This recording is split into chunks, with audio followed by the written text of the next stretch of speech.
In this first example, we want to solve this rational equation by first trying to eliminate the fractions. And we'll do that by multiplying both sides by the least common multiple of the denominators, or the least common denominator, which in this case is y squared.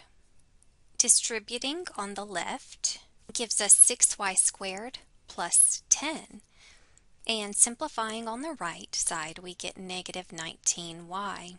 And now we have a quadratic equation. And so if we want to try to factor or use the quadratic formula, we will need to get one side equal to 0. So I'll move the negative 19y.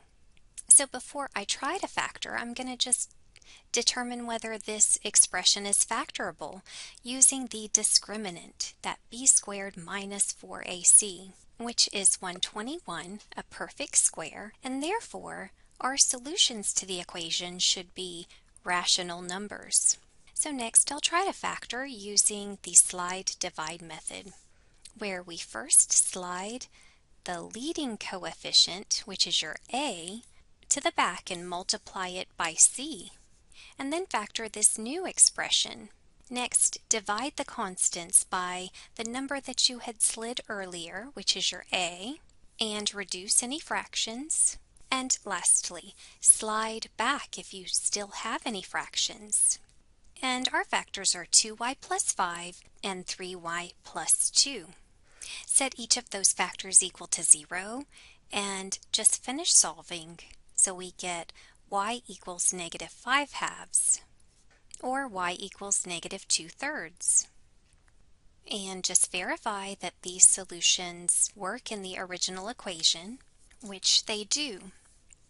Next, there are sometimes equations given to us that exhibit some kind of pattern that we can use a substitution technique to help us solve. So in the case of this equation, we look at this common base of 4x minus 3, and let's introduce a new variable. We're going to let a equal whatever that base is. But while we're at it, we're going to square both sides, so it makes it a little bit more obvious what we're going to substitute where. Because now we're going to end up with an equation that doesn't have x in it any longer, but instead has a. So since 4x minus 3 squared is now equal to a squared, our first term is 4a squared, and 4x minus 3 is equal to a. So now we'll have a plus 7a, and then this constant stays minus 15. Next, try to factor, if possible. So I would first use the discriminant to help me determine if I should even try to factor.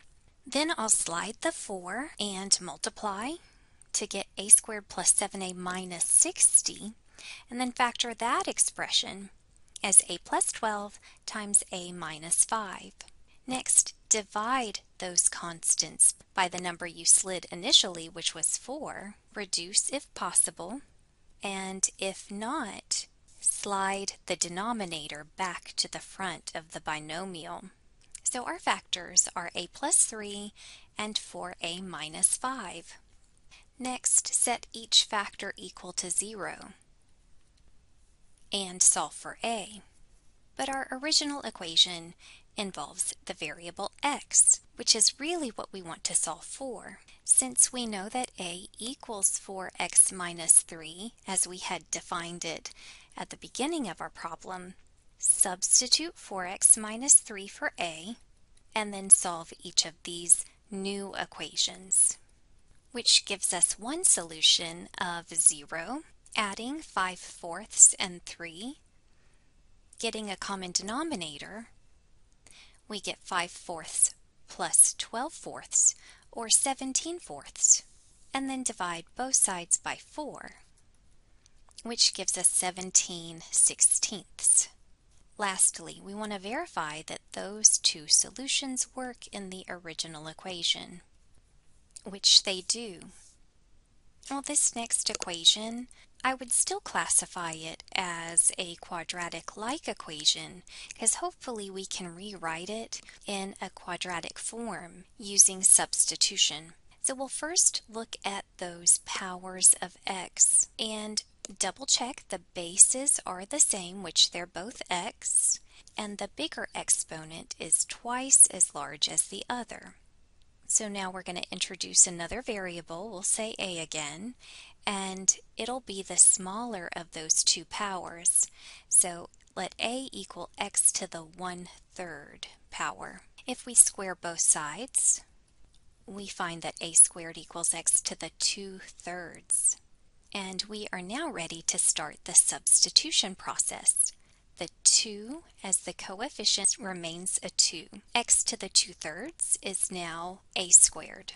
X to the 1/3 is equal to a. So we have plus 5a and then plus 2 equals 0, which is potentially an equation that we can use factoring to solve.